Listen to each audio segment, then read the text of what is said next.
Sahur adalah satu amalan yang dipandang ringan. Bahkan ramai orang bukan sahur, dia supper. Dia makan lewat malam dan dia kata itu sahur, kemudian dia tak bangun awal untuk bersahur.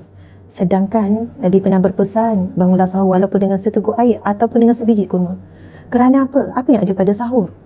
Jadi, kepada ibu bapa yang mendengar, tolong didik dan latih anak kita. Walaupun dia susah nak bangun, malas nak bangun, bagaimanapun situasinya, cuba paksa, cuba didik, tanam dalam mindset esok kita akan bangun awal pukul 5 pagi, bangun sahur, sempat tahajud dan lain-lain.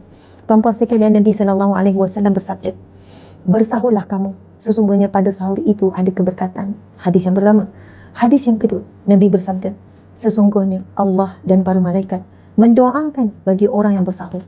Tuan-puan sekalian, walaupun kita bersahur dengan seteguk air, walaupun kita bersahur dengan sebiji kurma atau dengan apa sahaja sedikit makanan, pada waktu beberapa minit sebelum azan subuh, itulah waktu sahur, maka kita akan mendapat kualiti ibadah puasa yang berbeza. Sehingga Nabi menyebutkan perbezaan puasa kita dengan puasa ahli kitab, iaitu terletak pada sahur.